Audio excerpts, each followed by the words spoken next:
macho, hamna haja kabisa afe kabla hajaona baraka ambazo Mungu ameweka mbele yako.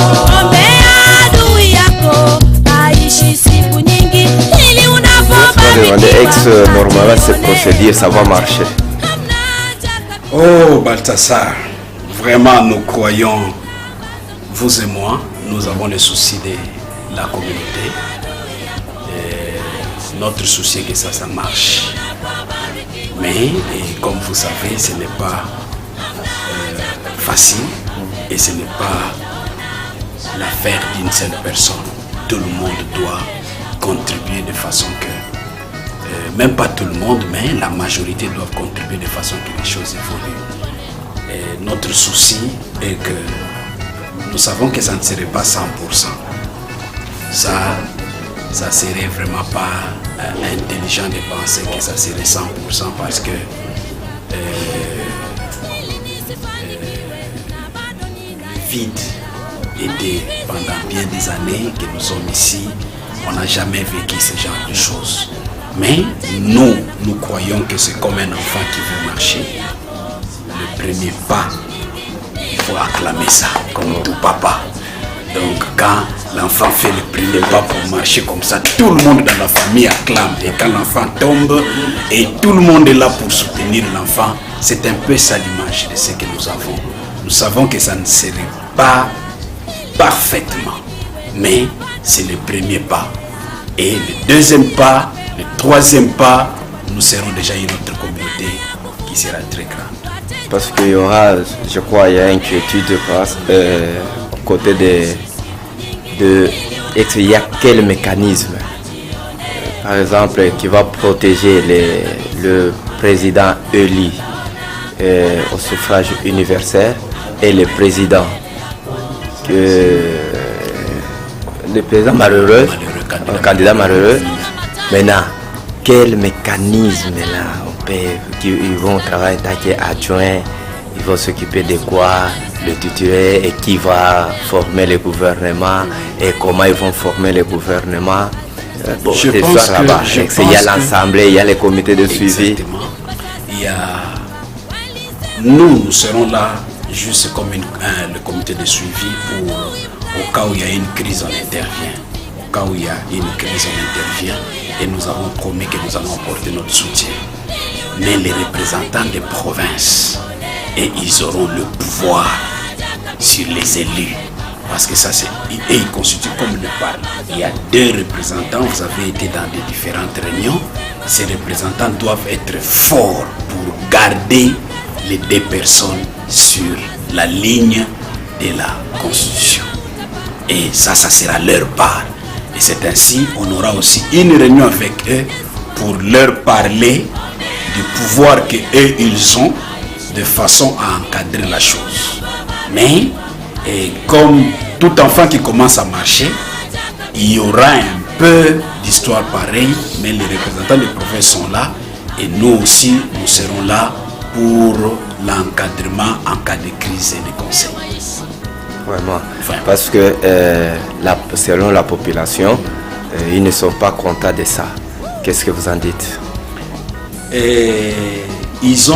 La chose a été votée, vous étiez là, par une majorité écrasante des représentants des provinces. Pour que ce soit le président et le vice-président qui soient les élus et les candidats malheureux. La chose a été votée par les représentants des provinces. Alors, tu peux te souvenir que j'ai dit toujours que non, ces gens représentent les provinces. C'est qu'ils viennent là-bas avec les aspirations de leur province. C'est avec les aspirations de leur province qu'ils viennent. Alors, c'est eux qui ont voté. Je pense qu'il y avait seulement 2 objections, 2 personnes sur toute l'Assemblée là qui n'avaient pas voté pour cela, mais la majorité avait voté pour le premier mandat. Et ayant le souci de rassembler la communauté, Je pense qu'une fois l'élection se passe, si les représentants de province trouvent que cela doit être amendé, ça sera à leur niveau, pas au niveau de nous les médiateurs. Les représentants de province trouvent que non. Ce genre de gouvernement pendant cette période de transition ne marche pas. C'est eux qui ont les lois entre leurs mains. Ce n'est pas à nous. Nous facilitons les élections. Les élections amènera les candidats vainqueurs et les candidats malheureux. Maintenant, dans leur réunion, que j'utilise le terme parlement, s'ils trouvent que non, en tout cas, mettre ça et tout consort, c'est à eux, et le pouvoir se trouve entre leurs mains, qui ne nous donnent pas tous les pouvoirs. Nous avons seulement le pouvoir de faire la médiation pour les élections. C'est eux qui avaient voté ça. S'ils veulent changer ça, c'est aussi eux, ils vont s'asseoir pour changer ça. Et c'est ce qu'il faut dire à la population. Merci beaucoup. Merci. Je crois que nous sommes au niveau du bureau de Ubuntu African Theatre Production. Et nous avons l'un des membres de la comité exécutif, le jeune qui s'intéresse et qui se bat pour l'unité nationale, ici KwaZulu-Natal. Il est notre invité aujourd'hui parce qu'on ne peut pas même dire quoi que ce soit, mais nous avons seulement des murmures par-ci par-là pour que c'est bien lui qui est chargé des investigations sur la nationalité de monsieur le président de la communauté congolaise KwaZulu-Natal, monsieur Denis Mbacha Chebweri. Maintenant, nous invitons l'invité aujourd'hui va vous informer comment ça a commencé et quelle motivation, qu'est-ce qu'il a été motivé pour devenir le chef de mission pour cette investigation. Merci beaucoup. Bonjour, messieurs. Non, vous pouvez m'appeler Yves. Bonjour, monsieur Yves. Non, vous pouvez m'appeler Yves. Yves. Vous pouvez me tutoyer. Ok. Bonjour, Yves. Oui, bonjour. Bonjour, Balthazar. Juste pour vous préciser quelque chose, je ne suis pas chargé d'enquête de la nationalité de notre président. Nous avons eu, je pense que tout le monde a vu la vidéo de l'honorable Faustin Bangala. Il y a quelques 8 semaines, peut-être plus, sur certaines choses qu'il a dit sur les médias. Et puis à partir de là, nous avons tenu certaines réunions où nous avons voulu entendre l'honorable Faustin sur les déclarations assez outrageuses qu'il a pu faire. Et il a confirmé devant nous que après les élections, quelques mois après, donc les élections du mois de janvier, vous connaissez l'honorable Faustin, il était on peut appeler directeur de campagne, si pas bras gauche ou bras droit du président Denis Mbacha. Mais après, il y a eu quand même quelques révélations assez sérieuses que nous avons en tant qu'exécutif. On n'a pas voulu laisser passer parce que, vous savez, on dit il n'y a pas de fumée sans feu. Monsieur Denis Mbacha, qui est notre président, a amené Faustin sur le terrain d'Umbilo. Il lui a dit, vous savez, entre nous, directeurs, Monsieur Papilloto ne pouvait tout faire, mais sauf me gagner dans les élections parce que j'ai eu un backup assez sérieux. Tu vois, tous ces gens ici qui sont sur ce terrain, je dis, il y a tous ces gens qui sont sur ce terrain de football sont venus voter pour moi.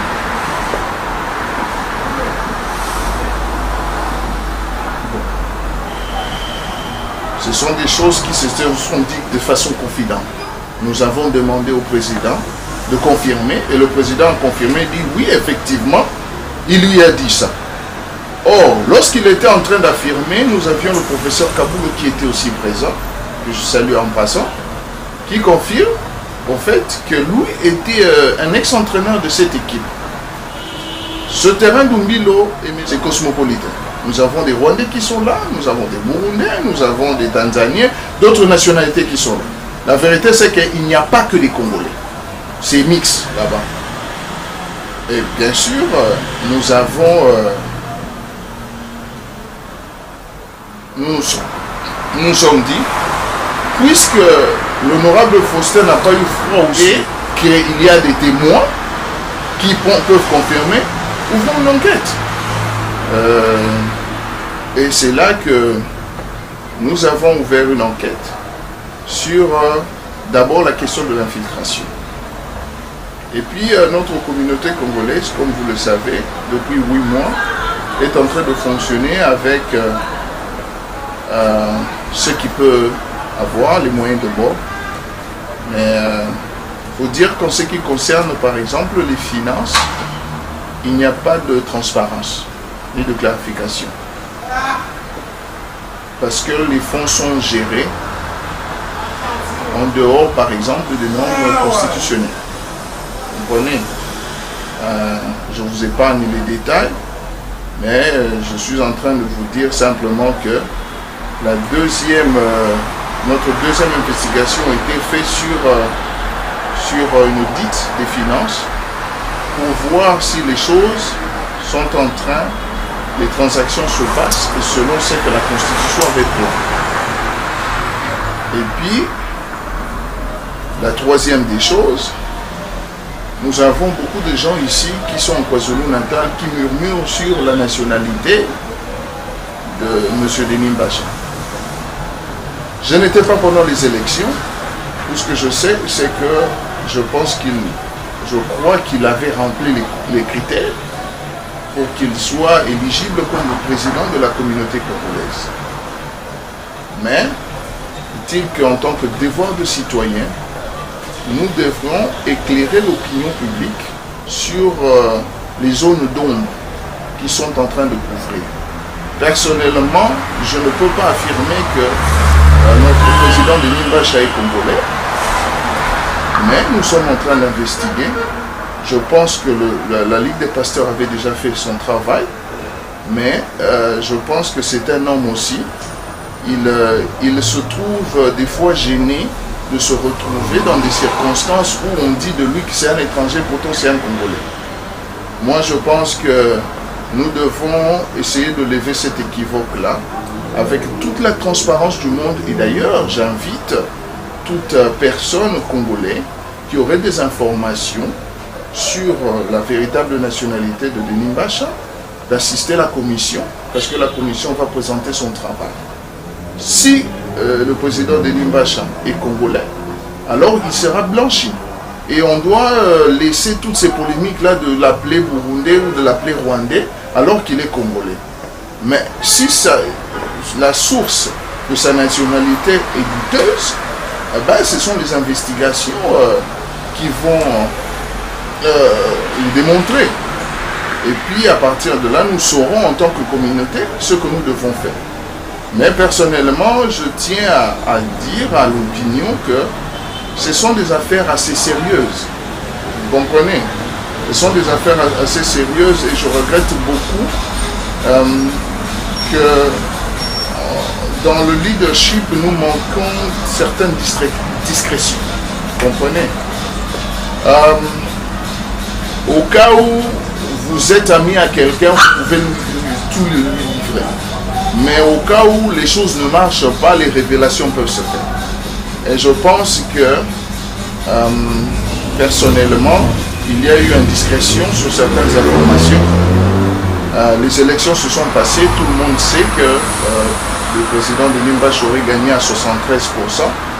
Mais lorsqu'on parle de l'infiltration, cela veut dire que nous devons vraiment savoir s'il n'y a pas eu filtrage ou infiltration à certains niveaux. Je pense que c'est le devoir de tout citoyen congolais ou de la communauté congolaise d'être sûr que pour ceux qui ont voté Denis Mbacha, ils l'ont voté et Denis Mbacha a gagné sans qu'il y ait tricherie dans les élections. Je pense que ça pourrait peser beaucoup d'opinions parce qu'il ne faut pas oublier que le président Papillot était opposant pendant ces élections. Et je pense qu'en tant qu'opposant ou ex-opposant, il se sent quand même frustré de se sentir qu'il est en train de travailler avec quelqu'un qui l'a dupé. Vous comprenez? Et je pense que même dans ma lettre de motivation que j'ai faite chez le président de SAGE, je lui ai bien dit que s'il y a une crise au sommet de la communauté, nous avons le devoir. Si personne n'a le courage, moi, je continuerai à faire le travail qui doit se faire pour lever les zones d'ombre. Parce qu'il faut savoir que nous devons arriver à aider cette communauté à pouvoir voir clair. Cette communauté, on le dit, a beaucoup d'ennemis, mais il ne faut pas non plus aussi que nous donnons un plateau d'argent aux ennemis de pouvoir anéantir cette communauté. Je pense que les pasteurs ont fait un grand travail de pouvoir mettre ensemble deux grands groupes de notre pays qui cherchent toujours à se tirailler, à chercher le leadership. Je pense que cette plateforme de cette communauté congolaise va nous aider à pouvoir consolider cette communauté. Les choses ne manquent pas, les challenges et les problèmes ne manquent pas, mais nous pensons que nous pourrons arriver à régler ces problèmes que nous avons dans la communauté en tant que responsables. Merci. Ok, d'abord, il y a au moins trois questions sur l'enquête. Parce que avant d'organiser ou de former cette enquête, c'était ordonné par quelle loi ou règlement d'ordre intérieur de la communauté? Bon, il faut se dire ceci. Il faut se dire que nous avons une constitution qui est en train de nous diriger. Et dans cette constitution, il y a certaines lois sur certains problèmes. Vous savez, nous n'avons pas de loi sur toutes les situations que nous rencontrons, mais il arrive des fois que nous devons faire la loi. Créer la loi.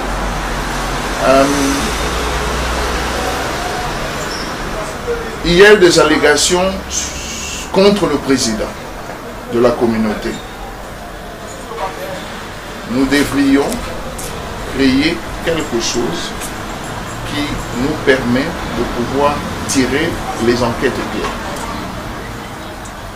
On appelle ça commission ad hoc, appelez ça tout ce que vous voulez, mais une commission a été créée. Cette commission a été créée, nous avions eu des invités qui sont venus le jour où les bruits sont sortis de ces vidéos. Ils sont venus dans la salle, ils ont été témoins comment l'honorable Faustin, directeur de campagne du président Denis Mbacha, a pu sortir toutes ces allégations. Il n'a pas eu froid aux yeux, il n'a pas bronché, il a répété exactement, avec précision, tout ce qu'il a fait sur la vidéo. Et, il faut se le dire, qu'il y avait beaucoup de tension ce jour-là, et la responsabilité a été donnée au président du comité des sages parce que il y avait tellement de tension que le président ne pouvait pas librement diriger la réunion ou présider la réunion. Le président de SAGE, même s'il a pris en 2 volets, mais quand même il a pris en prenant ses responsabilités, il aurait créé ce comité ad hoc. Et ça, nous parlons du 8 août, si je ne me trompe pas. Je pourrais toujours me revoir, je ne dis pas que je le dis avec précision, mais je pense que c'était le 8 août. que nous avons créé cette commission. Pour former la commission d'enquête, il y a eu plainte de quelqu'un ou c'est seulement plainte d'office? Non. Il faut se dire, il faut appeler les chats par son nom. L'honorable Faustin a fait des révélations. Vous comprenez? C'est-à-dire à partir des Il a fait des révélations. Okay. Et je viens de vous le dire. En faisant des révélations, il a parlé de fraude ou d'infiltration. Voilà. Vous comprenez? Voilà. Et je pense que cette communauté est dirigée par deux ex-opposants. Vous comprenez ce que je dis? Oui. Deux ex-opposants qui chacun voulait être président, l'un a gagné, l'autre a perdu. Malgré les problèmes que nous avions, mais ils ont pu travailler quand même ensemble. Ce n'est pas facile, mais il faudrait qu'ils travaillent ensemble. Il faudrait qu'ils apprennent, de toutes les façons. Mais lorsqu'il y a des révélations comme ceci, on ne peut pas fermer les yeux. Vous comprenez? Nous ne pouvons pas fermer les yeux là-dessus. Je pense que le comité exécutif de KwaZulu-Natal n'a pris que ses responsabilités. Même si, dans la forme, je ne suis pas d'accord que nous puissions politiser la chose. Oui. Ça veut dire que... si on vous comprend bien, c'est-à-dire le comité d'enquête a été organisé sur parti d'opposition, c'est-à-dire automatiquement nous disons le vice-président qui n'était pas content. Après avoir écouté bon, vous savez, personne, vous savez, tout ce que je dis, ça n'engage que moi. Oui. C'est mon analyse personnelle des choses. Voilà. Hein, parce que nous devons être des fois objectifs. Ouais. Vous comprenez? Il y a eu des tensions. Oui. Vous comprenez?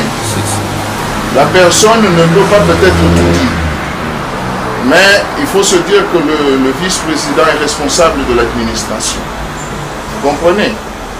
Le vice-président, par exemple, a eu un problème avec le rapport des finances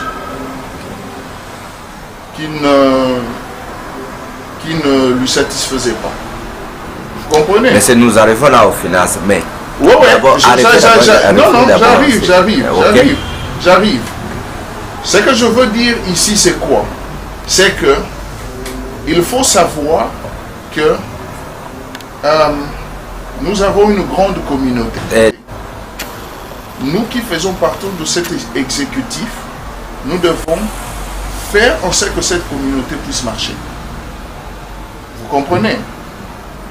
Ce que vous dites là, il y a eu des révélations de l'honorable Faustin. Et ces révélations ont créé un chaos. Système de sécurité et puis mistrust comme on dit en anglais. Vous comprenez? Et ça, je parle au sommet de notre communauté. Et c'est ce qui s'est passé. Pour répondre à votre question. Voilà. Ok, ça va. Mais après vous, en tant qu'intellectuel, qu'est-ce qui vous a motivé aussi d'accepter la responsabilité d'un chef d'enquête, personnellement? Bon, il faut se dire que je n'ai pas demandé à être responsable de cette enquête. Je pense que c'est ma commission qui m'a désigné en quelque sorte. Mais je pense que cette question, ce serait mieux de pouvoir opposer au président du comité des sages. Parce que la lettre m'a été adressée en tant que... moi, je n'appellerai pas ça... je ne dirais pas président. Parce que ces noms-là des présidents, tellement il y a des présidents, nous avons des problèmes. Je m'appellerai coordinateur. Parce que lorsque cette enquête a été menée... Lorsque cette commission a été créée, Elle a été créée en deux volets. Hein? Il faut se le dire. Hein? Elle a été créée en deux volets. Elle a été créée, je dirais peut-être par désir de vouloir calmer la situation. Mais au fond, cette commission,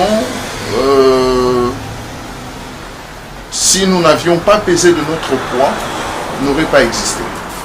Parce que nous avons eu un sérieux problème pour recevoir l'ordre de mission. Ça nous a pris depuis le 8 que cette commission a été créée, 6 semaines pour que nous puissions avoir une ordre de mission. Vous comprenez? Donc il y a vraiment, comme je le dis, c'est vraiment politisé.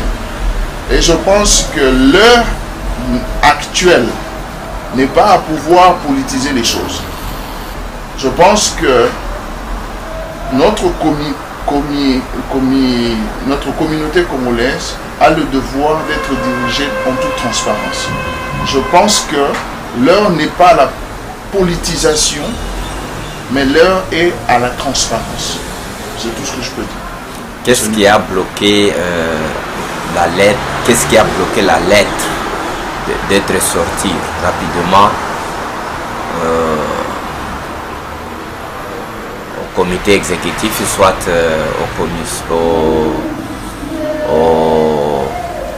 au groupe organisateur des élections? Bon, il y a ceci d'abord. Je voudrais dire que nous sommes une nouvelle communauté. Nous ne connaissons pas, nous ne maîtrisons pas encore l'administration ou les mesures administratives parce qu'il y a beaucoup de tâtonnements. C'est la vérité, mais nous essayons à pouvoir le faire. Nous avions demandé, parmi les éléments dont nous avions besoin, les databases qui appartiennent à notre communauté mais qui est gardée par la Ligue des pasteurs. Mais lorsque nous sommes allés une semaine après pour demander, on a refusé de nous le donner parce que nous n'avions pas mandat. Or, nous devions commencer d'abord par le mandat.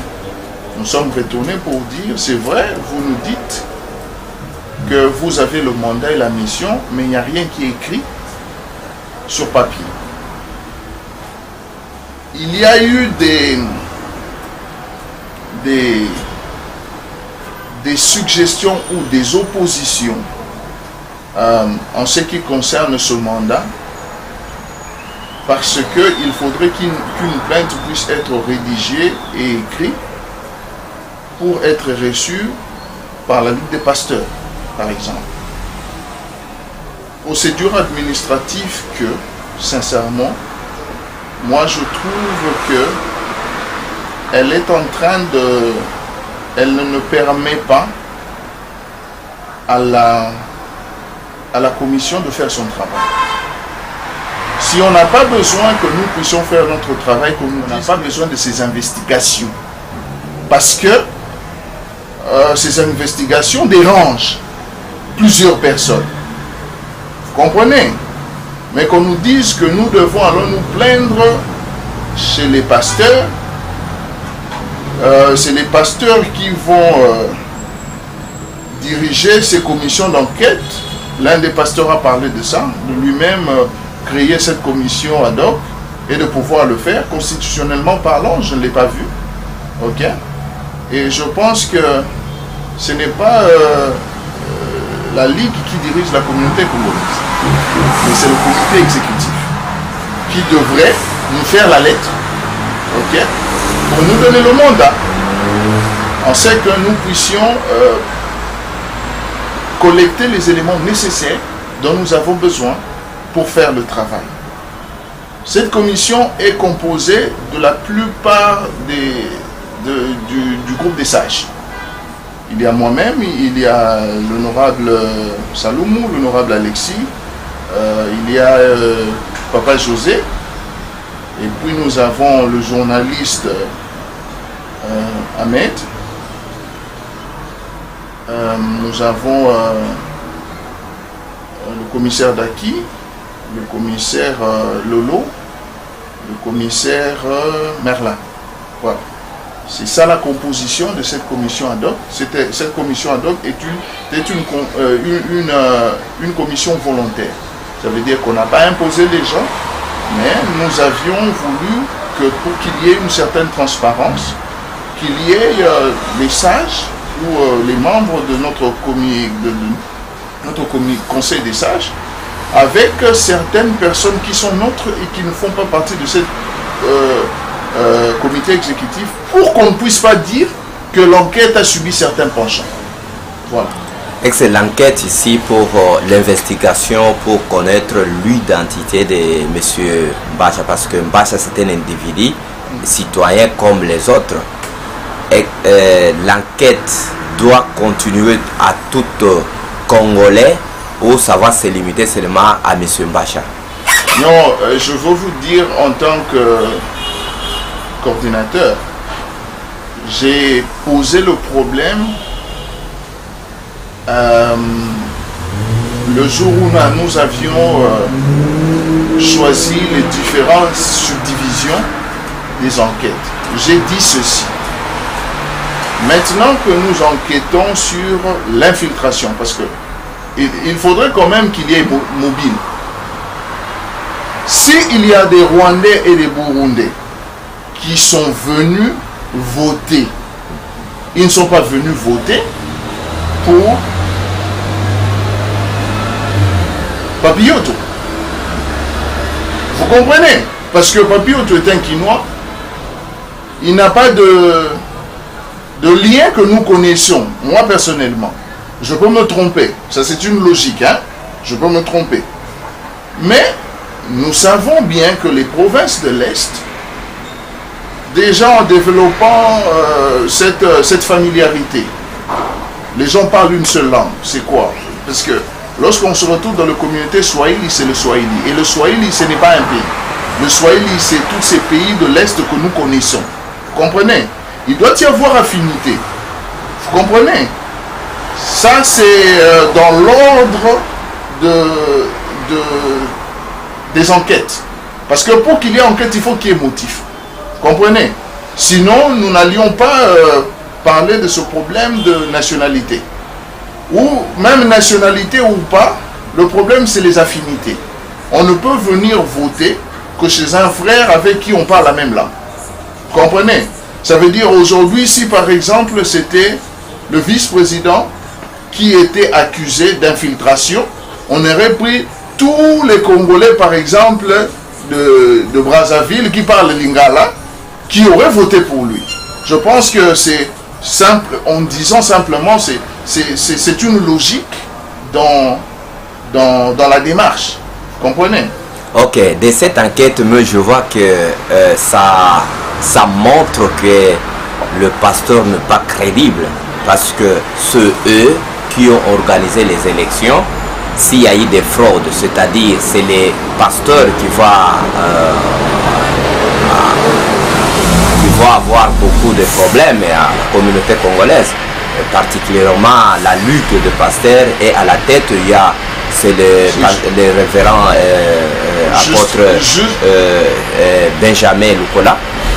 Justement, ce que vous dites est vrai, mais ce que nous disons, nous ne pouvons pas aller pour condamner la Ligue des pasteurs, parce que la façon de voir le déroulement des élections, il y a eu transparence de leur côté. Je ne pense pas que ce sont des gens à condamner, où il faudrait simplement être ingrat. Mais ce que nous disons, c'est quoi?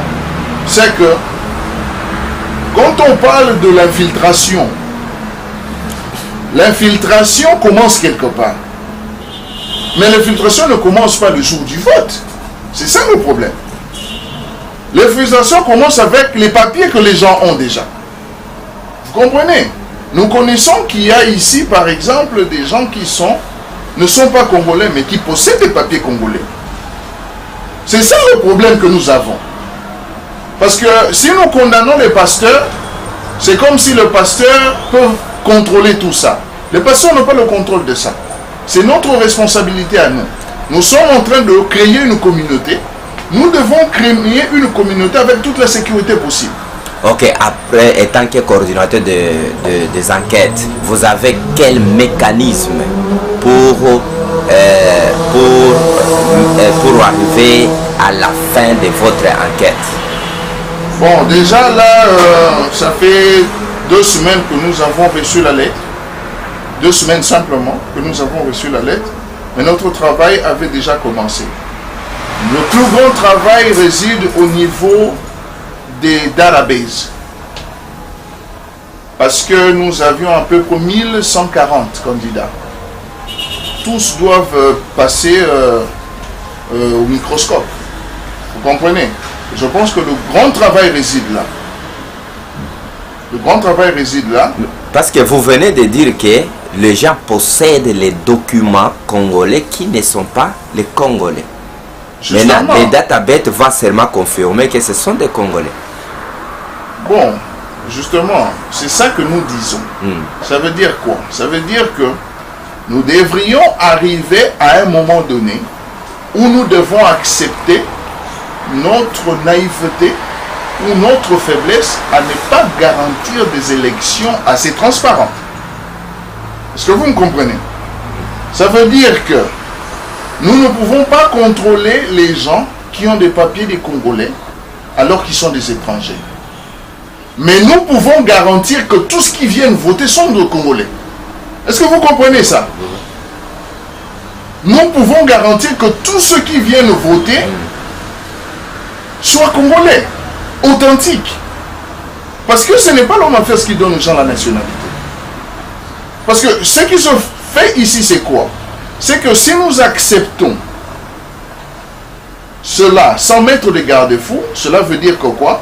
Ça veut dire qu'il y a des gens qui peuvent être tanzaniens, il vient ici en Afrique du Sud, il devient congolais, et il repart au Congo en tant que congolais. C'est ça le danger. On est contre personne. Vous savez, nous connaissons, nous tous, les situations dans lesquelles ça nous a poussé pour venir ici. On est venu ici, tout le monde ne dit pas la vérité. Comprenez? Vous tombez, vous avez un papier, c'est votre chance, vous vivez, vous travaillez, on n'est pas contre vous. Mais quant à ce qui concerne la souveraineté d'une communauté, je pense que quand même elle est assez sacrée à ce niveau. Ok, et au niveau de là, parce qu'il y a eu suspension de l'honorable Faustin, maintenant l'enquête même n'est pas achevée, bon, la population n'arrive pas à comprendre. Est-ce que vous avez aussi des éclaircissements sur ça? Parce que...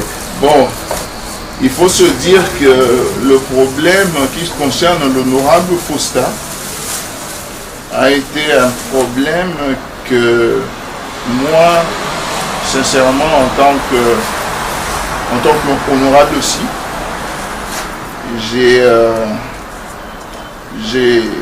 même si dans la forme, la décision était bien, mais dans le fond, cette décision, elle a été,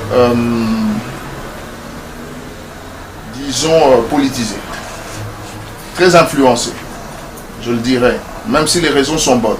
Les raisons telles que les choses ont été faites sont été claires. Mais simplement, nous devrions faire très attention. En tant que membre du comité des sages, nous devons être très partials. Si nous avions eu dans notre communauté 2 personnes qui se disputent ou qui se chamaillent, nous devons trancher au milieu. Et il ne faut pas oublier que nous sommes des Africains.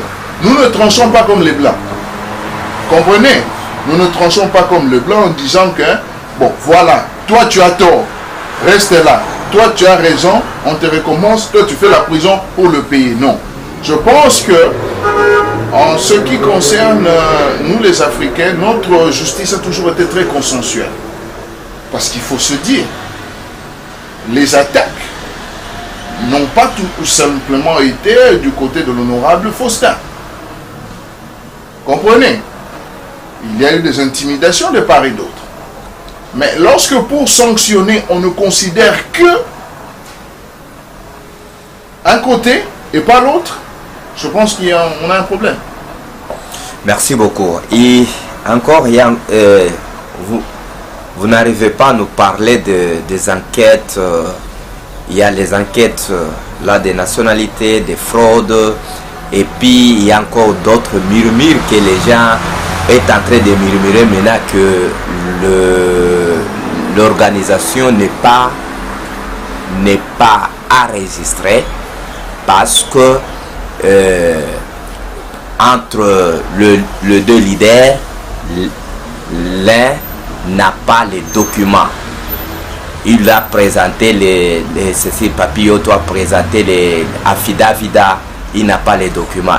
Vous n'avez pas encore proclamé encore notre enquête sur ça? Non, je pense que je ne suis pas informé de cela. Je ne peux pas répondre à une question où je ne suis pas informé. Parce qu'il faut se dire que je ne peux pas me prétendre de tout connaître. Ça fait un bout de temps. Je n'étais pas au début de la création de cette communauté. Mais parce que j'ai le souci que cette communauté puisse avancer, moi aussi, à ma station, je suis monté à bord. Parce que ça, arrêté, bloqué, l'organisation n'est pas enregistrée. Vous devrez être informé. Pourquoi? Comment? Parce que vous parlez ensemble dans la réunion. Oui, si je peux vous donner les informations des sources sûres que je connais, avant que nous puissions avoir cette crise, nous étions en train de parler de l'enregistrement de notre organisation. Mais cela devait se faire avec une constitution qui devait être amendée par rapport à certains profils dont on avait demandé les requirements à la communauté congolaise de pouvoir avoir. Moi, je sais simplement que cet enregistrement est en cours. C'est tout ce que je peux vous dire, parce que c'est ce à quoi j'ai assisté. La dernière fois, quand on a parlé de l'enregistrement de notre communauté, on a parlé de cela. Mais en ce qui concerne les affidavits ou les papiers, je ne sais pas. Je pense que vous devriez poser la question à la personne qui est concernée. Ok, merci beaucoup, honorable. Nous passons directement aux finances. Je crois nous avons seulement des murmures, soit disant que vous aviez eu de papier bancaire. Maintenant, qu'est-ce a été comme record? Je voudrais dire que déjà il y a une chose. Parce qu'il y a des gens qui parlent de malversation financière. Il n'y a pas de preuves en ce qui concerne ces accusations de malversation financière ou de l'interprétation. Je ne dis pas que quelqu'un a dit, mais je dis simplement que nous avions une fois dans une réunion remarqué qu'il y a de discrepancy, ok, dans les balances. Et je pense que nous avions cette suggestion venue du secrétaire général, il faut qu'il y ait audit. Vous comprenez? Vous savez que déjà, nous travaillons dans une communauté que nous avons créée. Les choses ne peuvent pas être parfaites, mais nous pouvons rendre les choses parfaites. C'est ce que ok. Maintenant, vous pouvez nous dire, parce que à travers votre investigation, il y a ceux qui parlent que le banque n'est pas les banques de la communauté. Ces banques-là, ce banque de Nimbacha, et puis les financiers et Aslam Sika n'est pas reconnu à la banque. Et que ça, c'est vrai. Bon, tout ce que je veux vous dire, c'est quoi? C'est que, en ce qui concerne cette histoire, nous devrions quand même être assez prudents. Comprenez? Vous-même, vous venez de dire que nous ne sommes pas enregistrés.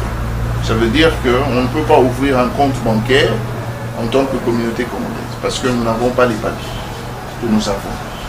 Cela ne nous empêche pas d'ouvrir un compte, vous comprenez, assigné à la communauté congolaise. C'est ça justement les raisons de toutes ces enquêtes. Nous devrons arriver à évaluer quand même si nous pensons que la façon dont nous faisons les choses sont assez comment le terme que je cherche ici, it will help the community to go further with all the transparency. That's what I can say. Ok, merci beaucoup. Je crois que le problème que ça n'empêche pas, mais pourquoi pas maintenant, étant que vous, qu'est-ce que vous allez donner comme à la population congolaise de KwaZulu-Natal, parce qu'ils veulent donner leur contribution de VRN, donner au compte. Ces comptes-là, qu'est-ce que vous allez les dire, peut aller donner à ces comptes-là, qui est illégal, comme vous venez de le dire, ou vous allez ouvrir un compte pour la communauté congolaise que tout le monde va contrôler. Justement, c'est l'une des raisons pour ces enquêtes. Je n'aimerais pas dire le mot illégal, ça ne vient pas de ma bouche, ça vient de la vôtre, hein? Mais je dis simplement que parmi les enquêtes que nous sommes en train de faire, nous sommes en train de faire un audit financier pour pouvoir savoir quelle est la meilleure façon de faire les choses. Parce que je pense que même quand on était à Diaconia Center, il y a un pasteur qui a dit « Là où se trouve ton trésor, c'est là où se trouve ton cœur. » Nous devons, c'est ça en fait notre travail, nous devrions rassurer la communauté que you can be partner to this community and be safe when you deposit your money to your account, because there is a lot of transparency. C'est ça en fait le but de cet audit financier. Merci beaucoup. Je ne sais pas si vous avez encore à contribuer ou à dire à la communauté concernant l'évolution et l'unité nationale. Bon, tout ce que je veux dire, c'est ceci. Vous savez, la démocratie n'est pas parfaite. Hein? La démocratie n'est pas parfaite. Mais le mécanisme de cette démocratie peut être parfait. Donc, tout ce que nous pouvons faire, c'est soutenir cette communauté. Je pense même que la mission que la Ligue des pasteurs avait donnée à ce pouvoir qui est en place, lorsque je parle de pouvoir, je parle de leadership, qui peuvent être pluriels, c'est de pouvoir faire la cohésion de cette communauté, au lieu que nous puissions nourrir, voilà, les hommes d'ombre qui peuvent permettre à ce que cette communauté ne puisse pas accomplir sa mission première. C'est l'homogénéité de la communauté congolaise. Voilà, c'est tout ce que je peux dire. Ok, merci beaucoup. Donc, merci beaucoup. C'est moi qui vous remercie pour votre temps. Je pense que, comme je venais de leur dire, je voudrais qu'il y ait des apaisements sur notre communauté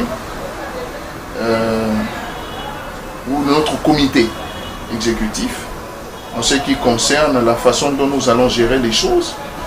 La commission d'enquête n'est pas là pour déstabiliser quelqu'un.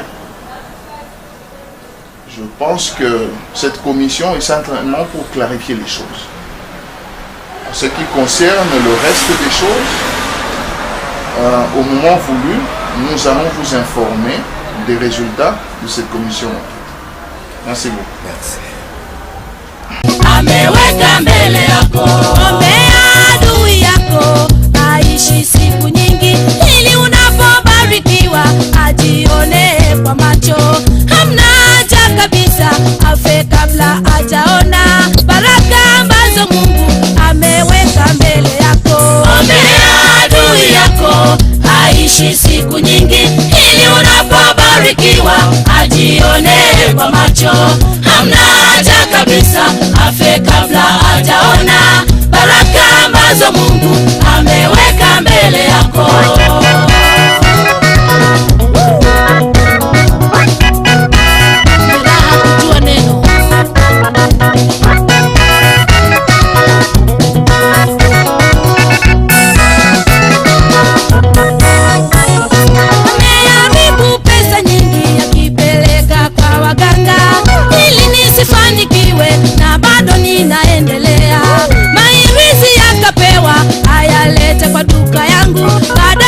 Kufunga duka wateja wanakuwa